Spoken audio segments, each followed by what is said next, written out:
Bismillahirrahmanirrahim.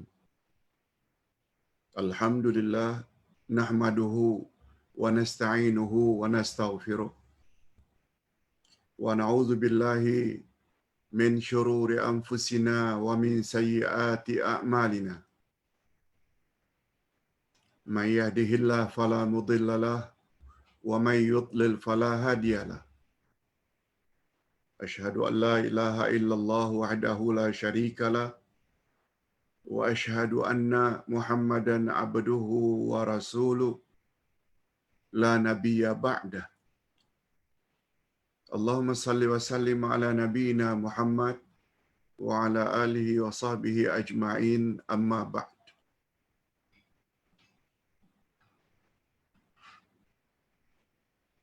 Hadirin dan hadirat serta para pemirsa yang saya hormati, Assalamualaikum warahmatullahi wabarakatuh. Alhamdulillah, kita bersyukur kehadirat Allah Azza wa Jalla. Berkat taufiknya kita dapat meneruskan lagi majlis ilmu kita dengan tafsir juz 30 yang pada pagi ini sampailah giliran kepada surah At-Takatsur. Surah At-Takatsur. Untuk mendapat keberkatan kita baca terlebih dahulu. A'udzubillahi minasyaitonirrajim.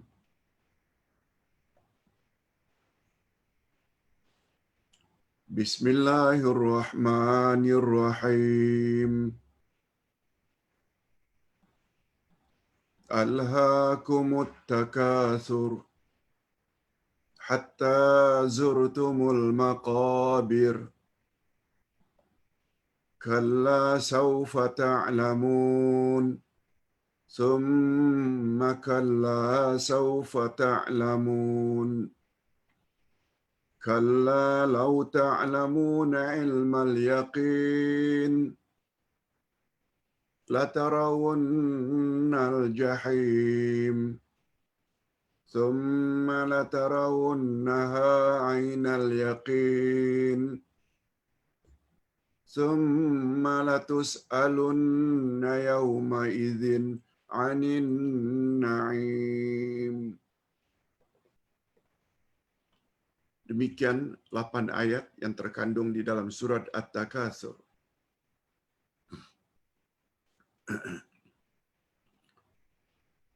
Terjemahan ayat demi ayat. Bermegah-megah telah melalaikan kamu sampai kamu masuk ke dalam kubur.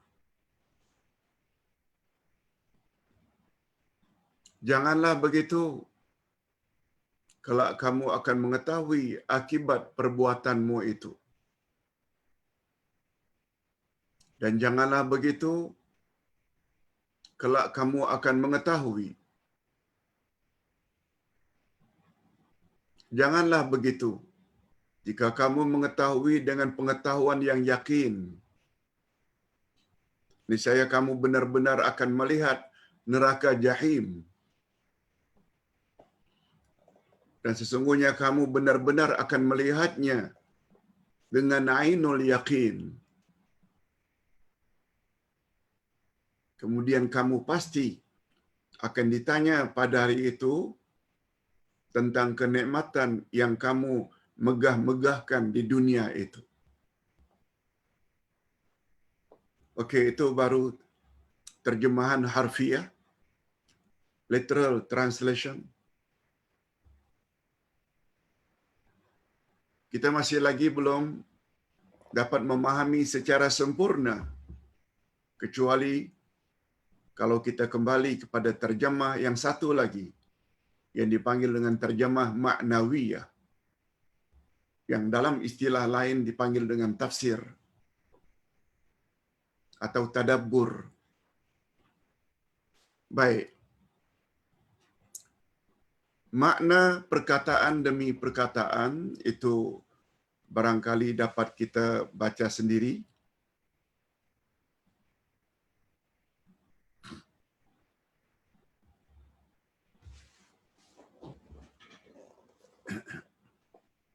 Perkataan demi perkataan kita dapat baca sendiri.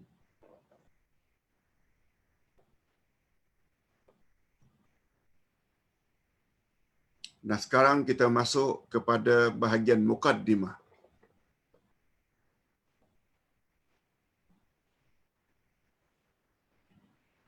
Surat At-Takatsur terdiri dari 8 ayat. 8 ayat saja. Termasuk ke dalam golongan surah-surah Makkiyah yang diturunkan sebelum Nabi hijrah ke Madinah. Atau dengan kata lain diturunkan di Makkah. Diturunkan setelah surah Al-Kautsar. Takatsur, Kautsar hampir sama maknanya. Banyak atau memperbanyak. Dinamakan dengan Al-Kautsar, surah ini dinamakan dengan surah Al-Kautsar yang selalu diartikan dengan bermegah-megah. Dan bermegah-megah ini ada kaitannya dengan banyak. Mentang-mentang banyak harta, lalu sombong, bermegah-megah dengan hartanya.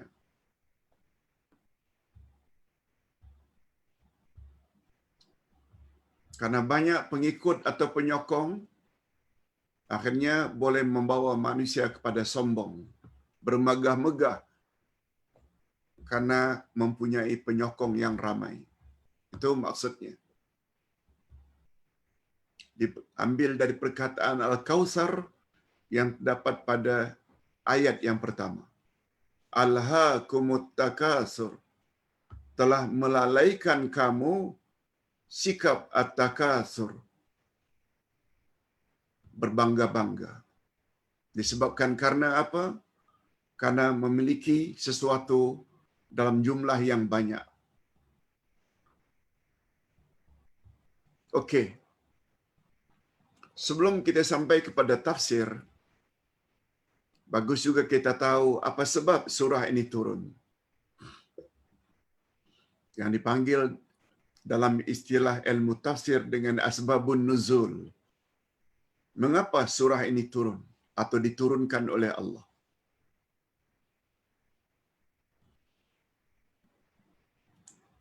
Daripada Ibnu Abi Hatim. Ibnu Abi Hatim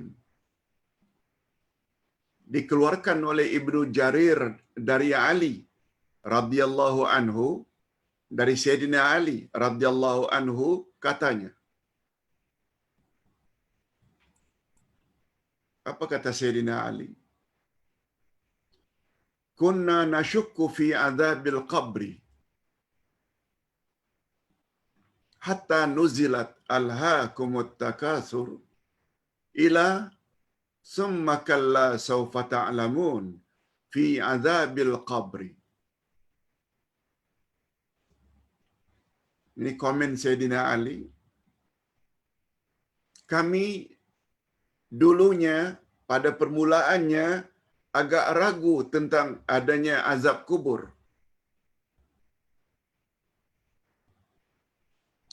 Ya, tidak mustahil perasaan itu wujud di kalangan para sahabat termasuk Sayyidina Ali. Sebab musyrikin Mekah tidak percaya adanya hari berbangkit. Menurut pandangan mereka seolah-olah bila mati habis perkara. Tak ada azab dalam kubur, tak ada azab neraka, tak ada. Sebab mereka tak percaya itu semua. Sebabnya kata Sayyidina Ali, bukan hanya aku, yang lain-lain juga nasyukku, kami syak, kami ragu-ragu fi azabil qabri, tentang azab kubur. Hatta nuzilat alhaakumut takatsur, sehingga turunlah akhirnya surah ini. Daripada Abu Hurairah radhiyallahu anhu katanya, Rasulullah sallallahu alaihi wasallam bersabda, Rasulullah sallallahu alaihi wasallam bersabda,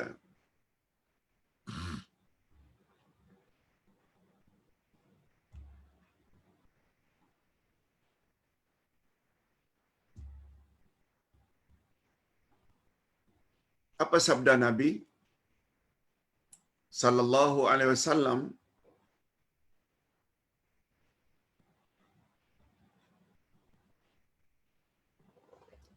Yaqulul 'abdu mali mali wa inna ma lahu min malihi salasun ma akala fa afna aw labisa fa abla aw a'ta faqtana wa ma siwa dhalika fadhahibun wa tarakahu linnas. Rawahu Muslim. Coba dengar apa kata Nabi. Manusia selalu berkata, hartaku, hartaku, mali, mali, hartaku, hartaku. Padahal harta miliknya hanya 3 daripadanya. Hartanya yang sekian banyak itu sebenarnya 3 saja. Yaitu apa yang dimakannya lalu musnah, apa yang dia makan lalu musnah, mungkin jadi kotoran, mungkin jadi darah, dan apa yang dia pakai lalu lusuh, ini harta manusia. Apa yang dia makan lalu musnah, apa yang dia pakai lalu lusuh, dan yang ketiga, apa yang diberikannya, apa yang disedekahkannya, lalu menjadi bekalnya di akhirat. Adapun selain itu, selain yang 3 itu akan musnah dan akan ditinggalkannya untuk manusia lain, yang dipanggil dengan harta warisan.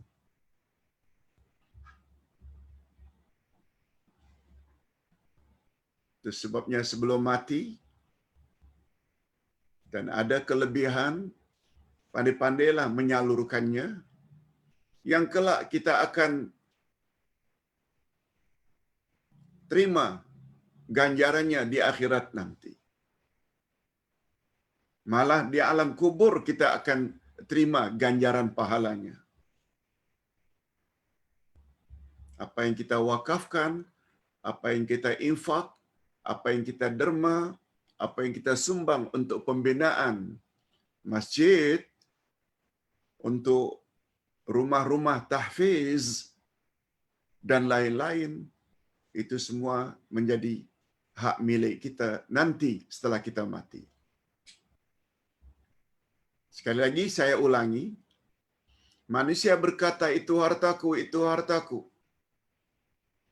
Padahal harta mereka ada 3 saja. Apa yang mereka makan habis, apa yang mereka pakai lusuh, dan apa yang mereka infakkan, yang mereka berikan, salurkan pada jalan-jalan yang diredai oleh Allah, yang kelak menjadi bekal mereka setelah mereka mati. Adapun selain itu akan ditinggalkan dan dimanfaatkan oleh orang yang masih hidup. Hartamu yang sebenar 3 saja. Hadis sahih riwayat Imam Muslim nomor 2959, 2959 itu nomor hadis dalam sahih Muslim. Okey. Setelah kita tahu mukaddimah, asbabun nuzul, mengapa surah ini turun, nah sekarang kita masuk kepada tafsir. Kita tafsirkan 2 ayat pertama dulu. Alhaakumut takasuru hatta zurtumul maqabir. Bermegah-megah telah melalaikan kamu sampai kamu masuk ke dalam kubur. Maksudnya, sikap bermegah-megah atau berbangga-bangga dengan harta, dengan anak-anak, dengan penyokong, dengan pangkat, dan sikap senantiasa berusaha untuk memperbanyaknya telah melalaikan manusia daripada mentaati Allah Subhanahu wa taala. Itu maksud ayat. Sikap memperbanyak harta, sikap memperbanyak pengikut, sikap ingin mengejar pangkat dan kedudukan,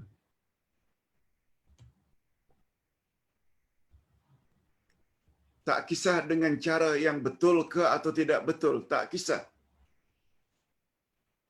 Rupanya sikap itu telah melalaikan manusia dari mengingati Allah.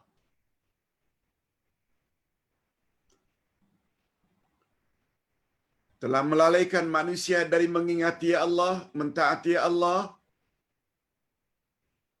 telah melalaikan mereka daripada beramal saleh untuk bekal akhirat. Mereka terus-menerus di dalam keadaan demikian sehingga mereka ditimpa kematian. Sehingga mereka ditimpa kematian. Itu maksud hatta zurtumul maqabir.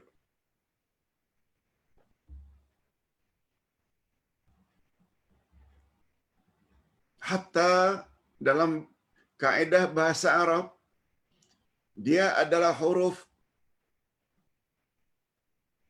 lil ghayah.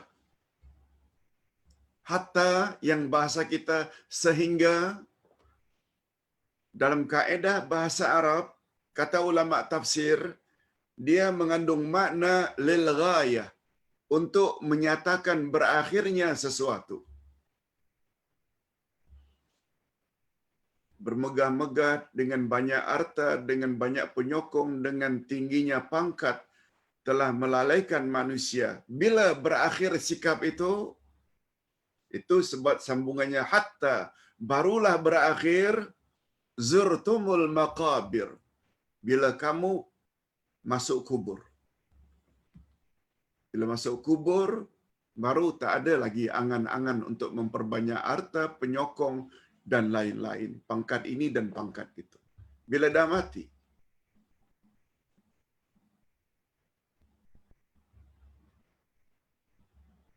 Cuma Allah Subhanahu Wa Taala tidak gunakan istilah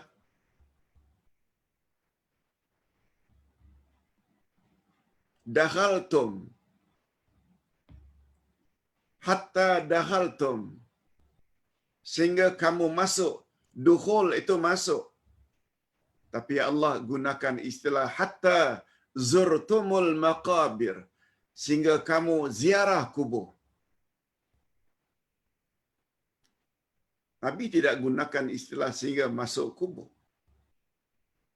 Allah SWT tidak gunakan istilah hatta dakhaltumul maqabir, sehingga kamu masuk kubur. Walaupun diartikan sehingga kamu masuk kubur, tapi bahasa yang Allah gunakan hatta zurtumul maqabir, sehingga kamu ziarah kubur, ini memberi isyarat kubur bukan tempat untuk kita tinggal kekal abadi selama-lamanya.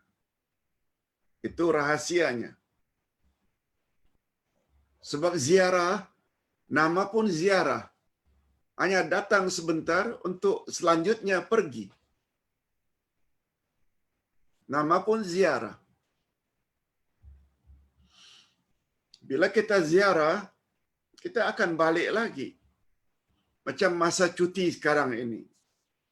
Ada yang ziarah ke JB, Johor Bahru, ada yang ziarah ke Kota Baru, ada yang ziarah ke Kota Kinabalu, Kuching, Penang, Perlis. Bila dipanggil ziarah, kita akan balik. Bila habis cuti, kita akan balik. Semalam berangkat. Hari ini hari Sabtu masih cuti. Esok masih cuti. Ahad. Biasanya Ahad malam kita akan balik lagi. Nama pun ziarah. Bukan menetap. Di sini rahasia tadabburnya Al-Quran.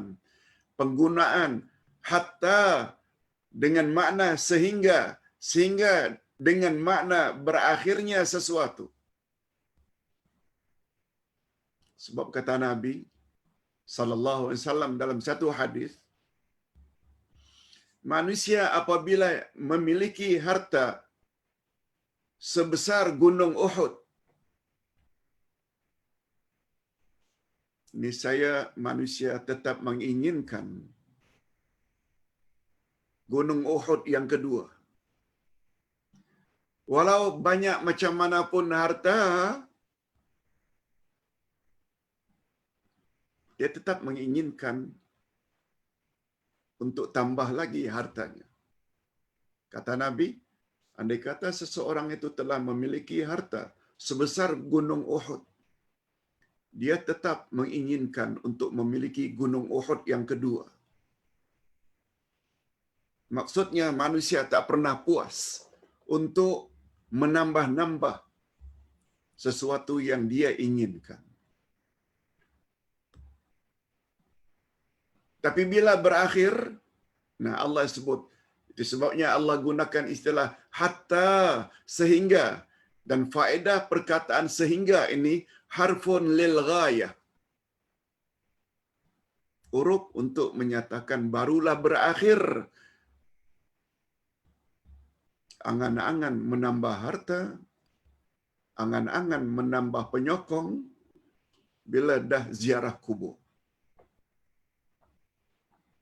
Itu sebab digunakan hatta. Barulah tak ada angan-angan lagi.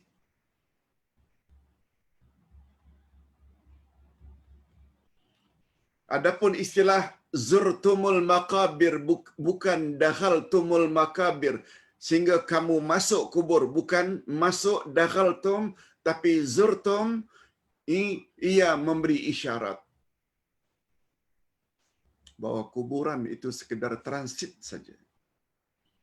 Kuburan sekedar singgah sahaja, bukan tempat untuk menetap. Sebab bila kiamat terjadi,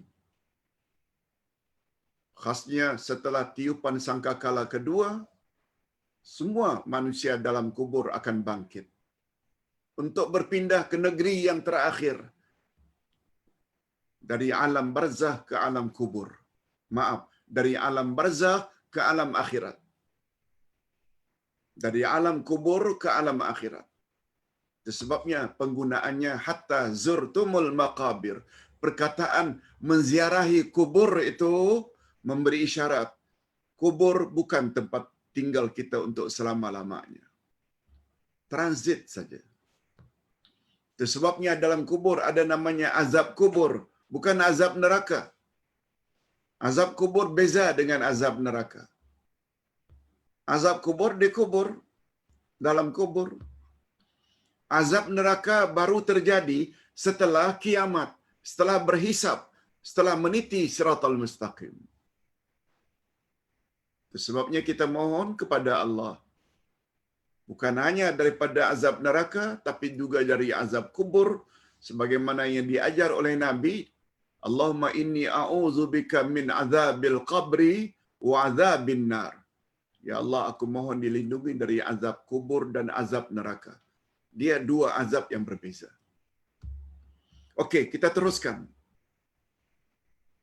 Itu dia hikmah mengapa ada kata-kata hatta, ada kata-kata zurtum. Daripada Anas bin Malik radhiyallahu anhu, katanya Rasulullah sallallahu alaihi wasallam bersabda, "Yatba'ul mayyita salasa, fayarji'u ithnani wa yabqa ma'ahu wahidun. Yatba'uhu ahluhu wa maluhu wa amaluhu. Wa yarji'u ahluhu wa maluhu wa yabqa amaluhu." Rawahul Bukhari wa Muslim wa Tirmidzi wa Nasa'i. Kita biasa dengar ini. Mayat atau jenazah diikuti oleh 3 perkara. 3 golongan. Apa dia yang mengiringi jenazah ke kuburan itu 3 itu?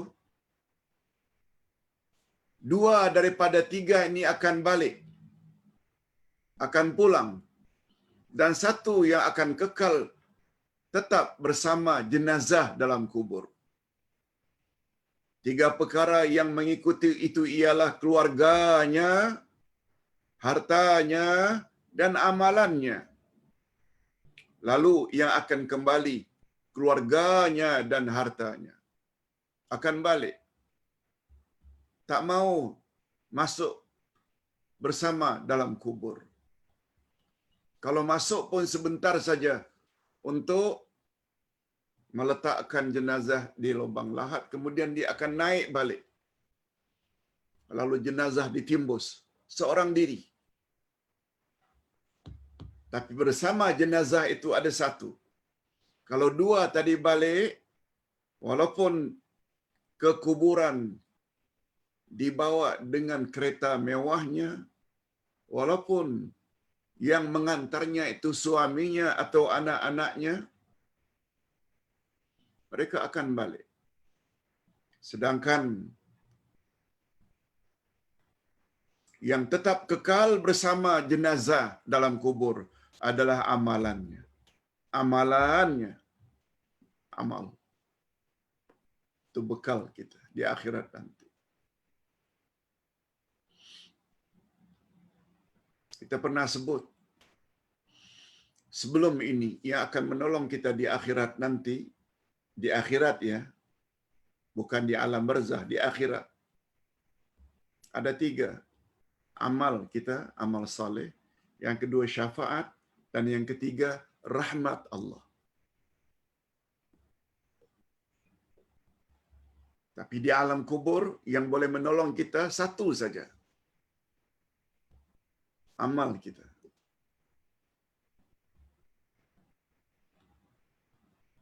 Sama ada amal yang telah kita lakukan atau kesan amal-amal kita. Sumbang RM100, RM1,000, RM500 untuk pembinaan masjid, untuk pembinaan rumah tahfiz. Selagi masjid tersebut dimakmurkan,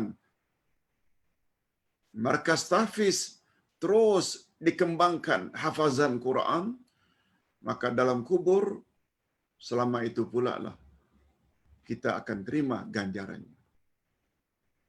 Okey, kita teruskan. Imam Ibn Katsir ketika menjelaskan ayat di atas berkata, kecintaan manusia yang keterlaluan terhadap kelezatan dan kemanisan dunia telah melalaikan mereka daripada membuat perbekalan akhirat.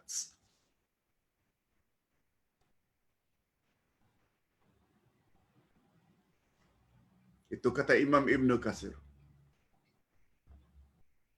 Sikap mereka memperbanyak bermegah-megah, itu semua telah melalaikan mereka, melekakan mereka daripada membuat bekal di akhirat. Sikap demikian berkekalan melanda kamu. Sikap demikian berkekalan senantiasa menimpa kamu sehingga datanglah kematian dan kamu akhirnya menjadi penghuni kubur. Ini yang kita sebutkan tadi. Bila masuk kubur, baru tak ada angan-angan lagi untuk memperbanyak harta, berbangga-bangga. Rasulullah sallallahu alaihi wasallam bersabda, bermegah-megah dengan dunia telah melalaikan kamu daripada mentaati Allah sehingga kamu mati. dari Ibnu Abi Hatim. Menurut Hasan Al-Basri, yang paling melalaikan manusia dari mentaati Allah adalah harta dan anak-anak. Harta dan anak-anak. Itu sebabnya harta dan anak-anak selalu disebut bergandengan sebagai fitnah. Innama amwalukum wa auladukum fitnah. Sesungguhnya harta kamu dan anak-anak kamu itu adalah ujian. Fitnah dengan makna ujian, cobaan daripada Allah. Nak menguji, kamu pandai menggunakan harta yang kamu miliki atau tidak pandai. Allah nak menguji. Dianugerahkan oleh Allah anak cucu. Allah nak uji. Dibimbing mereka atau tidak dibimbing ke arah keredaan Allah. Syekh As-Sa'di berkata, salah seorang ulama tafsir yang Ustaz sangat kagumi karena hebatnya dalam menafsirkan Quran, dalam tafsirnya Kalam Al-Mannan, apa kata beliau? Alhaakumut takasur, bermegah-megah telah melalaikan kamu. Apa kata Syekh As-Sa'di? Allah Subhanahu Wa Taala telah menyebut secara khusus di dalam ayat ini faktor-faktor yang mendorong manusia untuk bermegah-megah. Apa yang mendorong manusia untuk bermegah-megah? Allah gunakan istilah at-takasur. Padahal at-takasur itu bukan maknanya bermegah-megah. Dari kata kasrah, memperbanyak.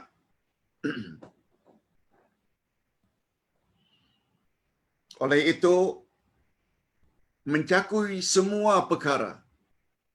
Jadi bermegah-megah ini mencakupi semua perkara yang boleh melalaikan manusia. Seperti bangga dengan harta, seperti bangga dengan anak, bangga dengan penyokong, bangga dengan bala tentera, bangga dengan pembantu, bangga dengan kedudukan, dan lain-lain. Andai kata itu semua boleh melalaikan kita dari mengingati Allah, dia boleh digolongkan sebagai at-takasur.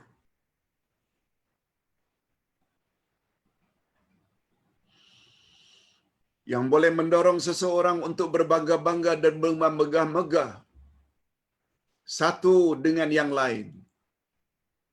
Bukan bertujuan untuk mendapat keredaan Allah.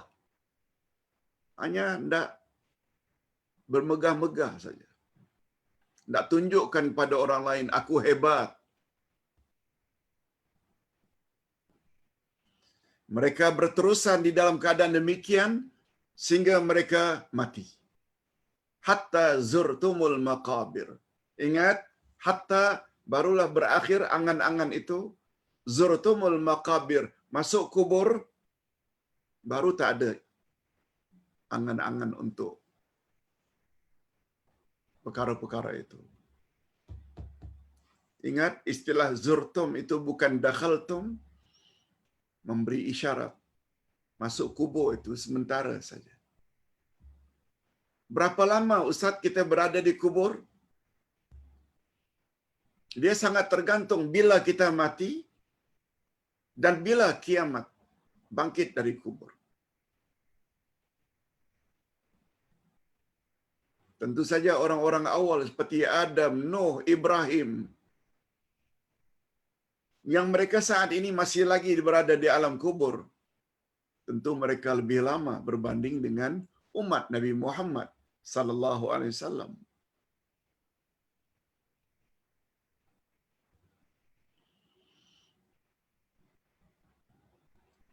Ayah Ustaz meninggal tahun 2003.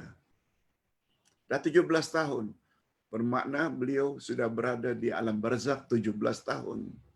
Berapa lama beliau akan berada di sana tergantung bila kiamat akan terjadi. Beza dengan anaknya, karena anaknya belum lagi meninggal dunia, masih belum lagi berada di alam barzakh. Tentu anaknya akan berada lebih singkat berbanding ayahnya. Macam itu, kiaskanlah seperti itu.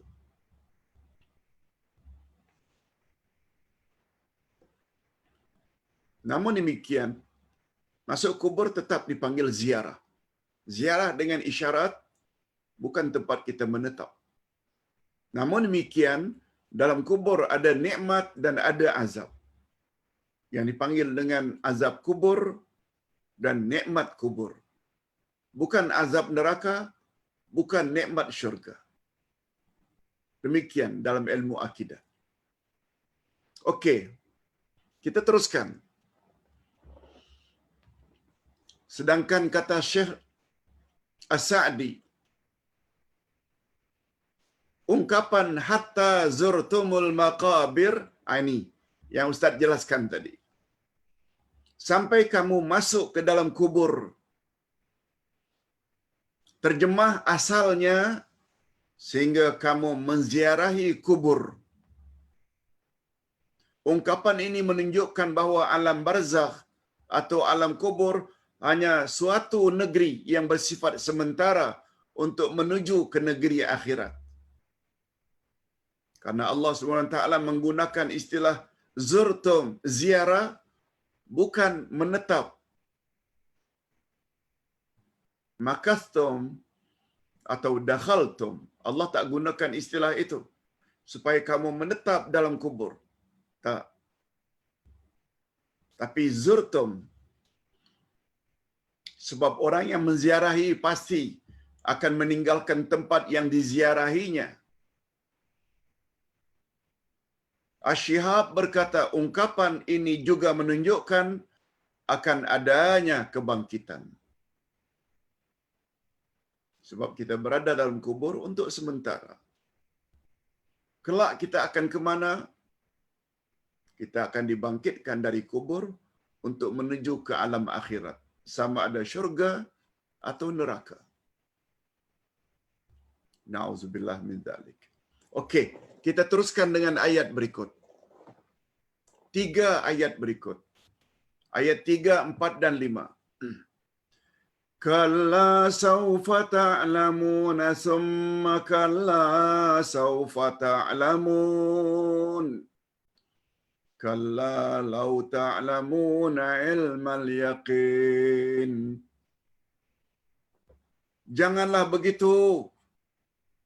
Allah melarang kita. Jangan begitu. Kelak kamu akan mengetahui akibat perbuatanmu itu. Yang suka bermegah-megah itu. Kelak kamu akan menyesal. Kamu pasti akan tahu. Dan janganlah begitu. Kelak kamu akan mengetahui. Janganlah begitu. Jika kamu mengetahui dengan pengetahuan yang yakin. Diulang berkali-kali. Kalla, kalla, kalla. Janganlah begitu. Lihat tu. Kasih sayang Allah kepada kita. Berkali-kali diulangnya. Jangan macam itu. Tapi manusia degil. Tak buat juga. Tak buat juga. Tak mau dengar nasihat Allah.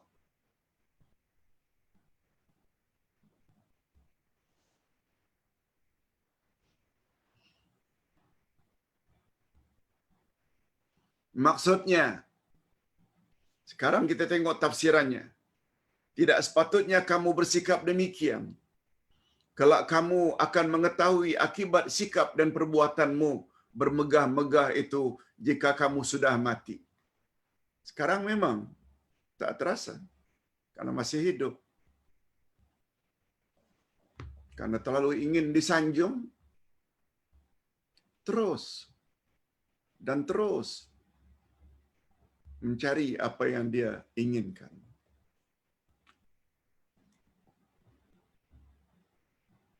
Akhirnya, innalillah.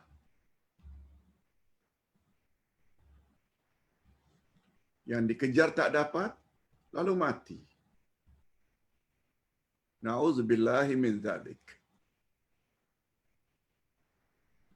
Akhirnya kecewa di dunia dan kecewa di akhirat.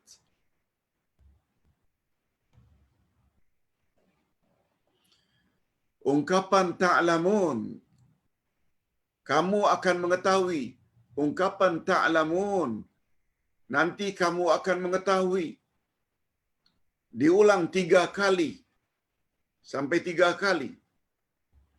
Nanti kamu akan tahu, nanti kamu akan tahu, nanti kamu akan tahu. Dalam ayat yang berbeza, diulang sampai 3 kali. Mengandungi peringatan yang sangat keras daripada Allah akan sikap buruk di atas. Terkejar-kejar. Keharuman nama di dunia, akhirnya lupa bawa bekal akhirat. Kelak kamu akan tahu, kata Allah.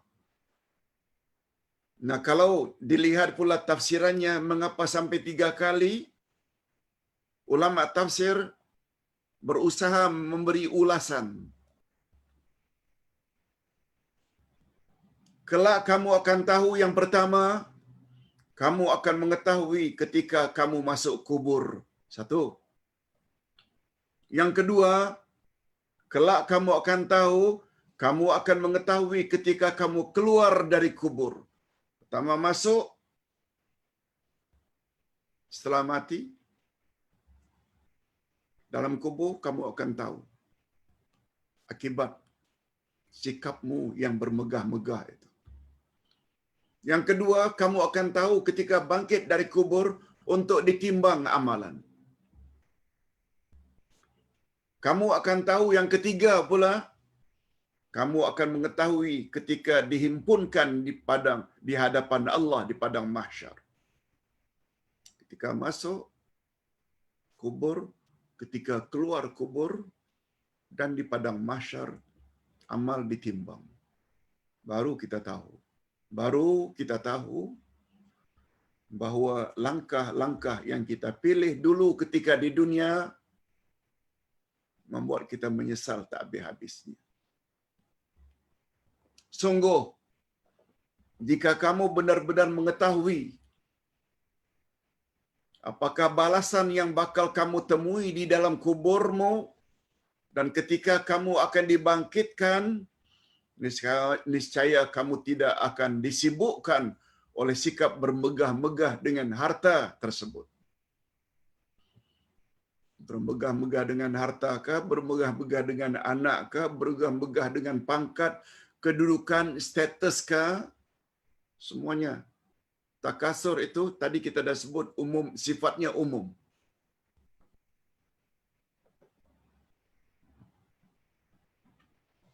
Sebahagian barangkali bermegah-megah karena kayanya banyak harta. Yang lain tak kaya, tapi anak banyak, cucu banyak, megah lagi. Harta tak banyak, cucu anak tak banyak, tapi ada pangkat. Pokoknya sikap bermegah-megah itu tu membuat kamu kelak akan tahu dan akhirnya menyesal. Na'udzubillah min dzalik. Sebab itu, ketika hidup di dunia yang sementara ini, berpada-padalah. Berpada-padalah. Kita teruskan dengan 2 ayat berikutnya, iaitu ayat 6 dan 7.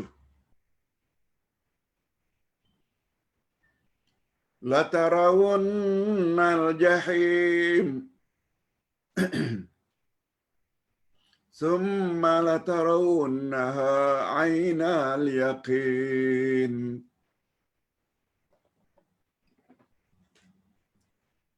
Bismillah.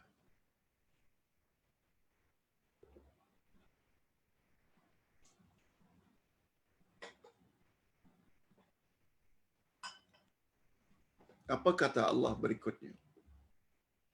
Niscaya kamu benar-benar akan melihat neraka jahim. Ini memberi isyarat At-takasur tadi, bermegah-megah sehingga lupa Tuhan itu, akhirnya dihumban ke dalam neraka jahim. Kamu pasti akan melihat. Itu sebabnya Allah gunakan istilah fi'il mudhari diawali dengan lam pendek, kemudian diakhiri dengan non sabdu. Latarawunna, ia membawa makna pasti dan pasti kamu akan melihat neraka jahim. Kemudian diulang sekali lagi oleh Allah. Summa latarawunnaha ainal yaqin. Dan sungguh kamu benar-benar akan melihatnya dengan ainul yaqin. Maknanya dengan mata kepalamu sendiri. Na'udzubillah min dzalik. Kita teruskan maksudnya. Kelak pada hari kiamat, kamu pasti akan melihat neraka jahim yang disediakan oleh Allah untuk orang-orang yang ingkar. Siapa yang ingkar? Tak semestinya kafir. Berapa banyak orang Islam yang punya sifat bermegah-megah dengan harta, dengan anak, dengan penyokong, dengan pangkat dari kalangan orang Islam. Tak dengar nasihat.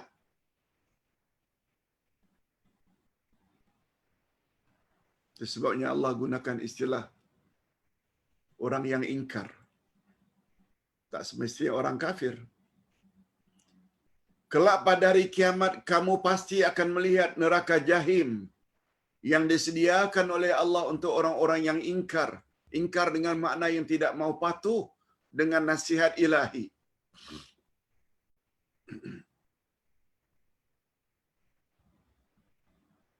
Bila kita bercakap nasihat ni, nasihat yang paling tinggi adalah nasihat daripada Allah. Nasihat daripada Allah. Ingat balik surah Maryam, kalau tidak salah ayat 57, 58. Beberapa bulan yang lalu kita selalu ulang-ulang ayat ini.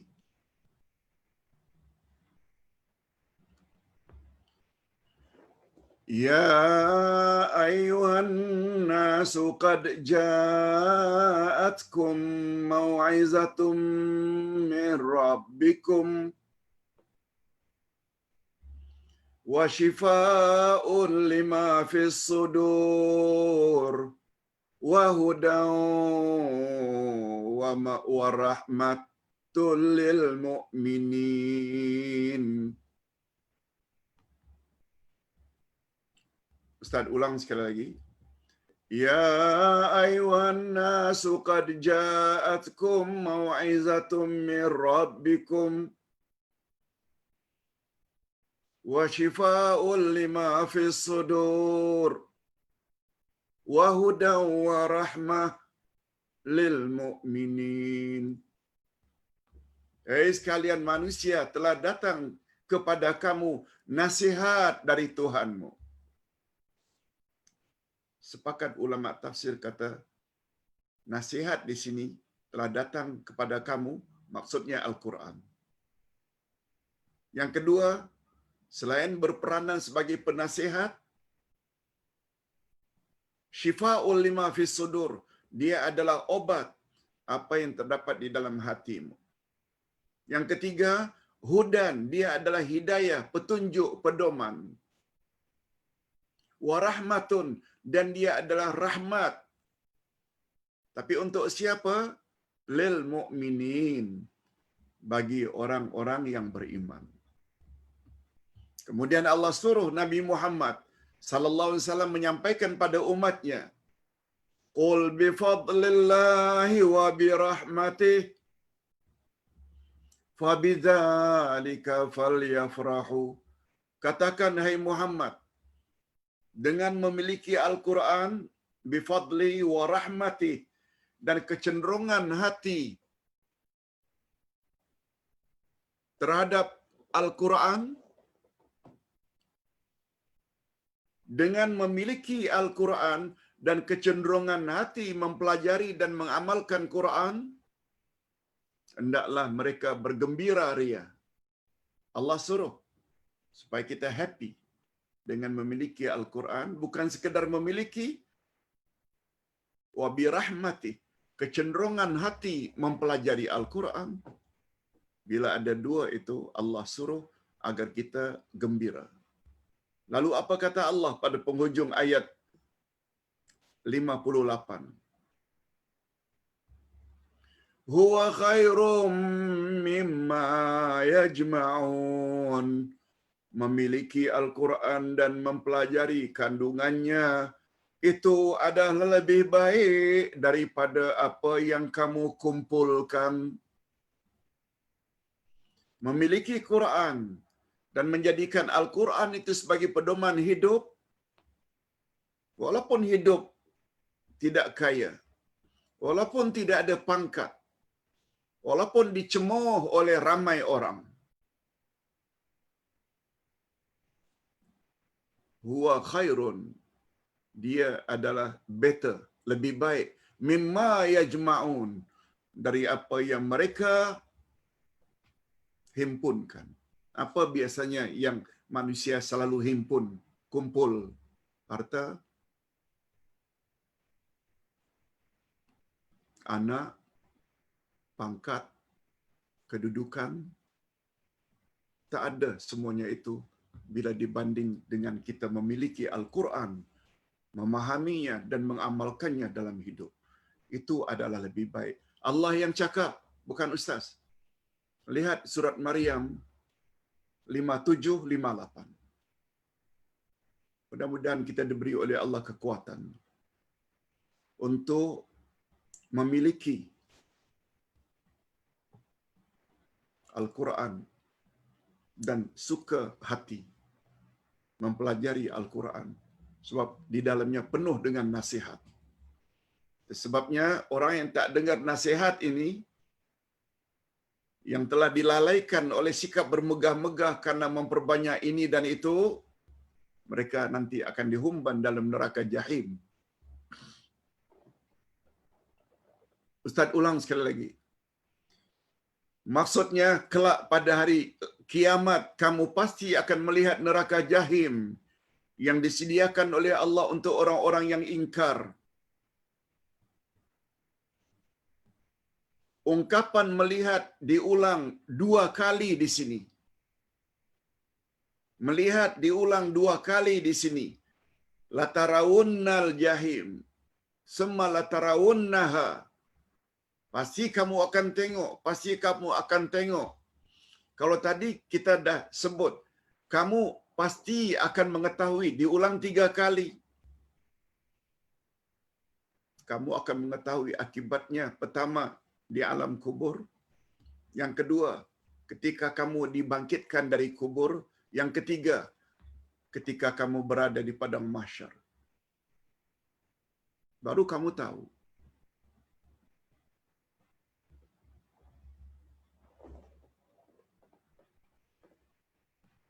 Jangan salahkan sesiapa.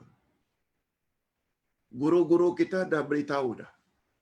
Tapi kita tetap degil saja. Tanggung sendiri.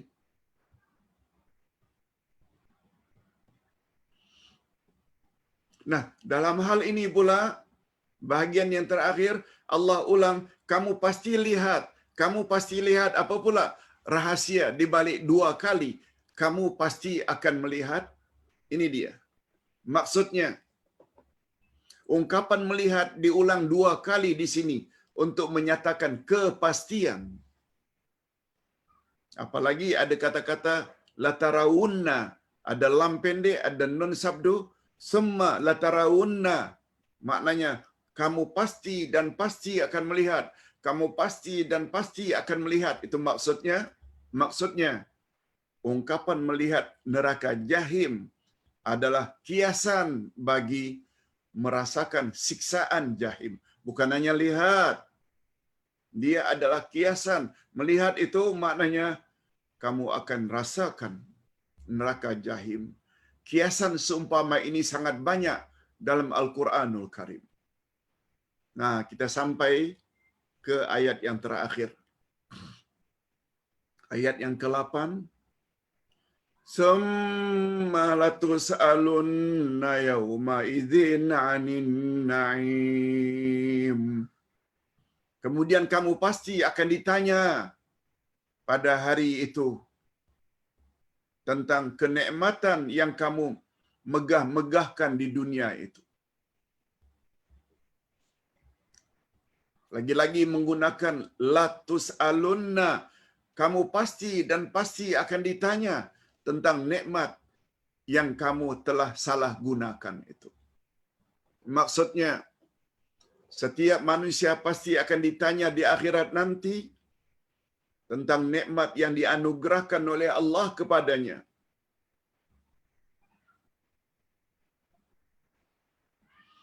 Menurut Hasan Al-Basri, pertanyaan itu khas ditujukan hanya untuk orang-orang kafir. Begitu menurut Hasan Al-Basri. Menurut Imam Qatadah pula, pertanyaan itu ditujukan kepada umum, yakni kafir dan muslim. Semua kita tahu yang akan ditanya nanti bukan hanya orang kafir. Orang Islam juga akan ditanya. Pandangan yang lebih tepat ialah umum. Ustaz sendiri bila ditanya cenderung pada pandangan Hasan Al-Basri atau Imam Qatadah. Ustaz cenderung pada pandangan Imam Qatadah, yaitu yang akan ditanya itu umum, bukan hanya orang kafir tapi juga orang Islam.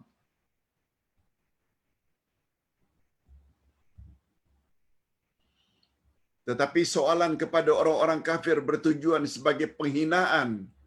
Soalun taubikh. Kalaupun mau diartikan yang pasti ditanya itu orang kafir, pertanyaan semacam itu tuh membawa makna litaubikh, sebagai penghinaan. Karena mereka enggan bersyukur. Sedangkan soalan yang ditujukan kepada orang-orang beriman adalah sebagai penghormatan, soalun tashrif, karena mereka mensyukuri nikmat Tuhan, nikmat Allah. Allah dah sebut dah dalam Al-Quran ayat 7 surat Ibrahim. Semua kita pernah dengar ayat ini. La in syakartum la azidannakum. Sekiranya kamu bersyukur terhadap nikmatku, niscaya akan ku tambah-tambah lagi nikmatku kepadamu. Wala in kafartum inna azabi lasyadid. Bila kamu kufur nikmat, tak pandai mensyukuri nikmat, ingat azabku sangat pedih, kata Allah. Surat Ibrahim ayat 7. Ringkasnya, orang kafir dan orang Islam tetap akan ditanya.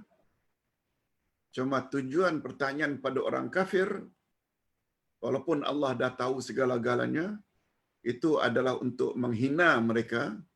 Sedangkan pertanyaan kepada orang-orang yang beriman, itu adalah litashrif, sebagai suatu penghormatan kepada mereka.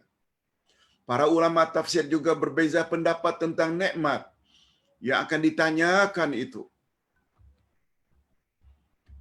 Ibnu Al-Jauzi berkata, terdapat 10 pendapat. Oh, bukan sedikit. Ada 10 pendapat tentang nikmat tersebut yang bakal ditanya. Masing-masing menyandarkan pandangan mereka dengan hujjah. Masing-masing ada dalil. Adapun pandangan yang paling sahih ialah nikmat yang bersifat umum, yakni segala bentuk nikmat, termasuk pendengaran, penglihatan dan akal. Sebab dia disebut secara khusus dalam Al-Quran, inna sama'a wal basara wal fuada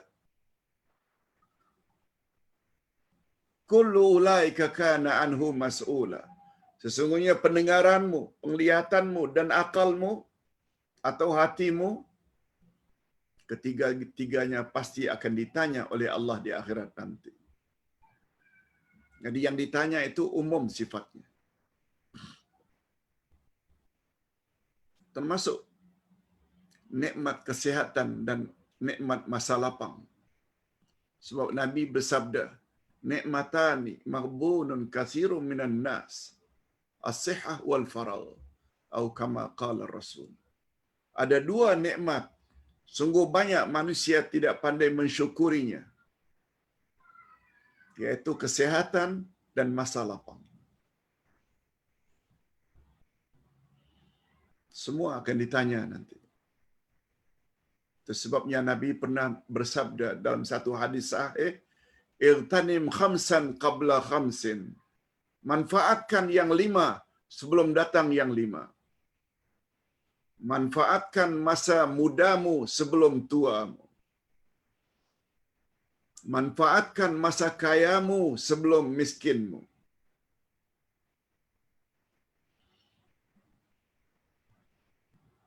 Manfaatkan masa lapangmu sebelum datang sibukmu.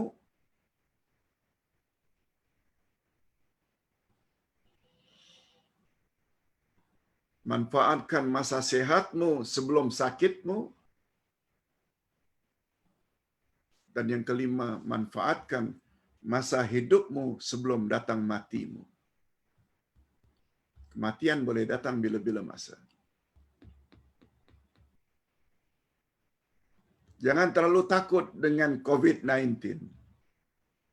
Ustaz tertarik dengan pandangan imam besar Masjidil Haram, Mekah, Syekh Sudais. Apa kata beliau?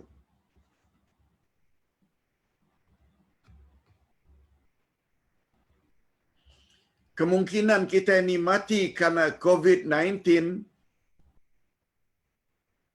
hanya 1% saja. 1% saja.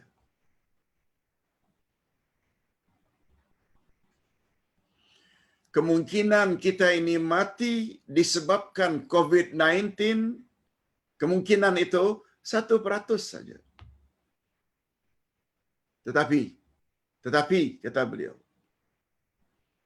kemungkinan kita mati anytime, 100%. Cantik kata-kata beliau. Takut memang takutlah dengan jangkitan COVID-19, virus corona. Tapi takut yang keterlaluan. Sampai tidak lagi salat berjamaah, tidak lagi mau salat Jumaat. Takut. Kata beliau, kebarangkalian kita ditimpa oleh COVID-19 yang akhirnya mati 1% saja. Tapi kematian boleh melanda seseorang anytime, bila-bila masa, itu 100%. Sebab kematian bukan datang karena sakit saja. Berapa banyak anak-anak muda, malah baby, baru lahir ke dalam kandungan ke dah mati. Kematian boleh datang bila-bila masa saja, anytime. Itu 100%. Hadirin dan hadirat rahimakumullah.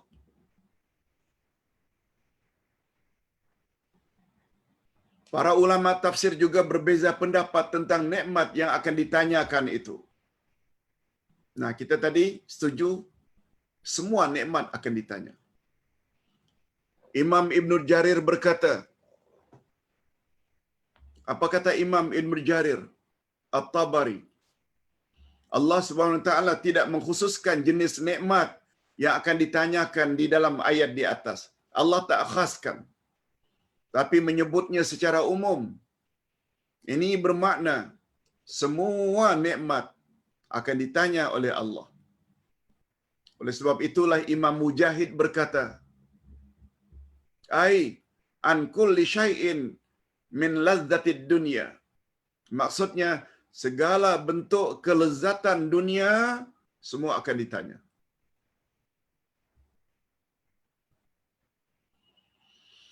Menurut Qatadah pula, Inna Allah Azza wa Jalla sa'ilun kulla abdin amma stauda'ahu min ni'amihi wa haqqih. Sesungguhnya Allah Azza wa Jalla akan menanyakan kepada setiap hambanya tentang nikmatnya yang telah dilimpahkan kepadanya dan juga tentang haknya. Selain daripada anugerah ilahi, anak ke harta, Allah akan tanya, kemana kamu telah salurkan amanahku itu? Juga yang akan ditanya tentang hak Allah. Tahu tak hak Allah? Hak Allah maknanya ibadat pada Allah. Awak salat tak? Awak puasa tak? Awak tutup aurat tak? Awak hormati Rasul tak? Awak ihsan pada mak bapak tak? Khasnya, hak Allah ini beribadat pada Allah. Taat pada Allah. Allah akan tanya. Bukan hanya nikmat. Hadirin dan hadirat rahimakumullah. Sebelum mengakhiri tafsir surat At-Takatsur ini, bagus juga kalau Ustaz bawa satu kisah disebut dalam kitab-kitab tafsir. Pada satu hari Rasulullah sallallahu alaihi wasallam keluar malam dengan tujuan untuk cari makan.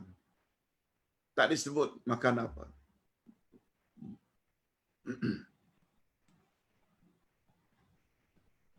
Dalam kegelapan Nabi berpapasan dengan seseorang. Lalu baginda beri salam. Assalamualaikum. Waalaikumsalam warahmatullahi. Man anta? Ana Abu Bakar. Aku adalah Abu Bakar. Rupanya yang baginda terserempak ini adalah Abu Bakar, sahabat utamanya. Lalu Nabi tanya, "Ya Abu Bakar, mengapa engkau keluar malam-malam begini?" "Aku tidak cari makan, ya Rasulullah." Rupanya cari makan ni pada waktu malam ni memang dari zaman dahulu lagi. Lalu berjalanlah berdua ini, tersempak lagi dengan satu manusia. Setelah beri salam tanya, "Mana anta?" Lalu dijawab, "Saya Umar ibn Khattab." Nah, bertiga. Ditanya, "Mengapa kamu keluar?" "Cari makan lagi."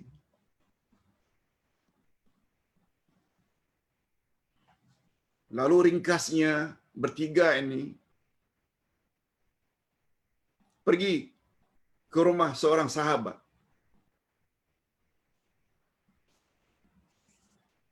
Seorang sahabat baik, tak disebut siapa dia.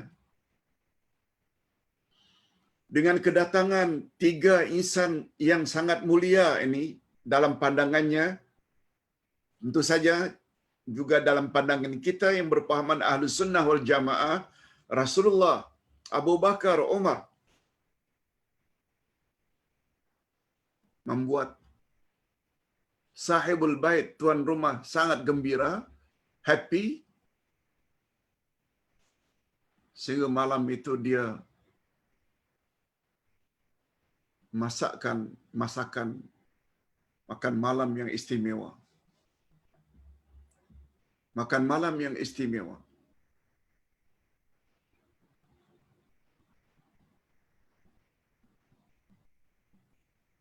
Jadi terkabullah hasrat atau hajat ketiga-tiga insan mulia, Rasulullah, Abu Bakar, Umar, dapat makan yang enak, lezat pada malam itu. Kita ringkaskan cerita. haluan pulang, Rasulullah sallallahu alaihi wasallam membisikkan pada Abu Bakar dan Umar. Ingat ya, tadi kita keluar rumah punya hajat, ingin cari makan. Nah, sekarang kita telah dihidangkan oleh sahabat dengan makanan yang begitu lezat. Ingat, kata Rasulullah mengingatkan Abu Bakar dan Umar, ingat, ini semua akan ditanya di akhirat nanti. Lalu baginda pun membaca ayat yang terakhir, "Tsumma latus'alunna yauma idzin 'anil na'im." Kemudian kamu pasti akan ditanya pada hari itu, hari kiamat, tentang kenikmatan yang kamu bermegah-megah di dunia itu. Maksudnya sampai kepada orang beri kita makan pun, kita syukuri atau tidak. Itu pun akan ditanya oleh Allah Azza wa Jalla. Itu pun akan ditanya oleh Allah Azza wa Jalla. Sebagaimana dalam surat Zalzalah, kita dah sebut sebelum ini. فَمَنْ يَعْمَلْ مِثْقَالَ ذَرَّةٍ خَيْرًا يَرَهُ وَمَنْ يَعْمَلْ مِثْقَالَ ذَرَّةٍ شَرًّا يَرَهُ. Siapa yang berbuat baik kecil macam mana pun akan diperlihatkan dan selanjutnya akan diberi ganjaran. Siapa buat amal jahat kecil macam mana pun akan diperlihat kepadanya dan selanjutnya dia menerima siksaan. Ayat itu kan dipanggil dengan ayat yang jami'ah, yang komprehensif, lengkap.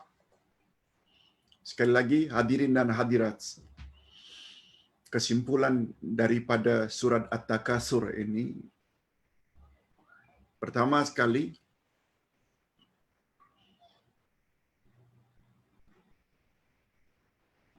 kita jangan dapat dilekakan oleh apa saja yang kita miliki. Harta ke, anak ke, pangkat ke, jangan. Sebab itu namanya takasur, yang kelak akan melekakan kita.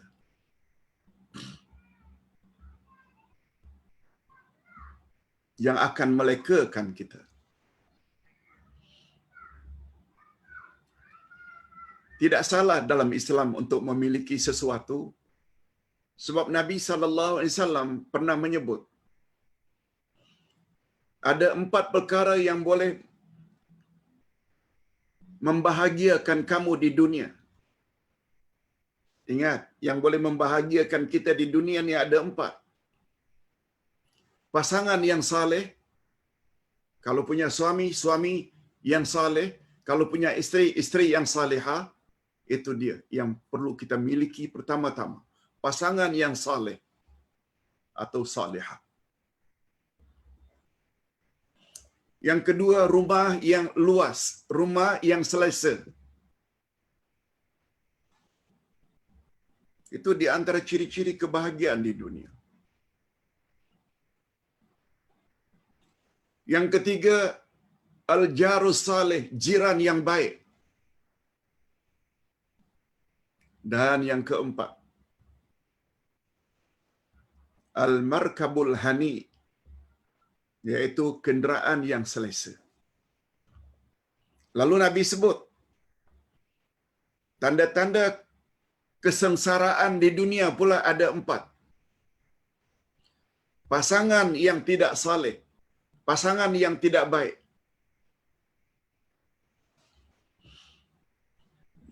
Yang kedua, rumah yang tak selesa. Yang ketiga, jiran yang jahat. Dan yang keempat, kenderaan yang selalu membawa masalah. Ini dunia. Oleh sebab itu, milikilah dunia sekedarnya saja. Jangan sampai ke peringkat takasur. Sebab dia nanti akan membawa penyesalan tak habis-habis di akhirat nanti. Mudah-mudahan apa yang kita sampaikan pada pagi ini tentang tafsir At-Takatsur. Ustaz yakin semua kita dah hafal dah. Bila dibawa dalam salat, ingat poin-poin yang kita sebutkan tadi. Sekarang izinkan Ustaz untuk berbalik kepada pertanyaan kalau ada. Wabillahi taufiq wal hidayah. Wassalamualaikum warahmatullahi wabarakatuh.